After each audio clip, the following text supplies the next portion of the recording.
heartbreaking tragedy has shocked Taka. A 45-year-old cleaner, Nasima Begum, lost her life while trying to buy cheap price for her family. She had skipped her lunch during a 1-hour work break. Instead of eating, she joined a long queue for subsidized food products sold by the Trading Corporation of Bangladesh or TCB. But she never returned home at around 1:25 in the afternoon. A large section of the boundary wall of Mirpur University College suddenly collapsed.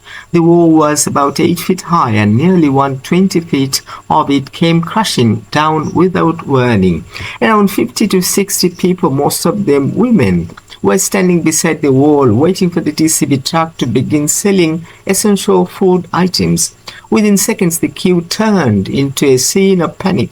People screamed and ran for safety. Others rushed to dig through the broken bricks and concrete to rescue those trapped underneath. Nasima Begum was among the victims. She was taken to the National Institute of Traumatology and Orthopedic Rehabilitation, also known as NITO, where doctors declared her dead. Another person also died in the collapse. At least 6 more people were injured. Police confirmed the deaths and said an investigation is underway. The most painful part of the story is why Nasima was standing in that line. She earned only 13,000 Taka a month as a cleaner at a private company. She lived in a small tin shed house near Jonathan Housing in Mirpur too. Her husband worked in Kuwait as a migrant laborer, but according to her family, he could not send money regularly. Nasima used her small salary to pay rent, repay debts, and support her elderly mother.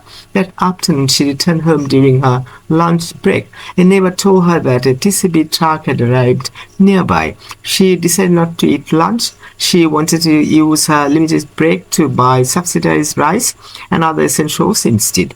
It was a decision made to save money for her family. Sadly, it became the last decision of her life.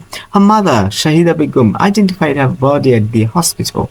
Overcome with grief, she cried, "How will I survive now? Who do I live for?" Her words captured the pain of a family that has suddenly lost its main source of support.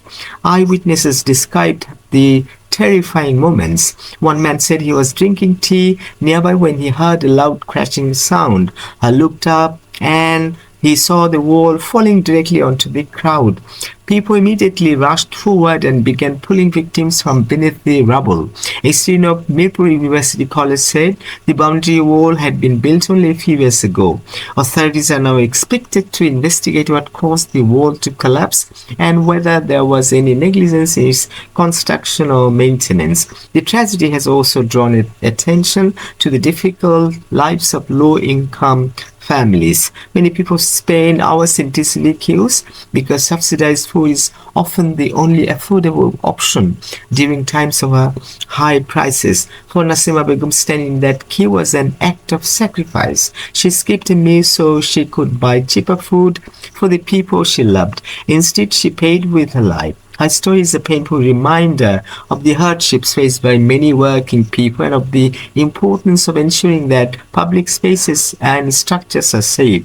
May the victims rest in peace and may their families find strength during this difficult time.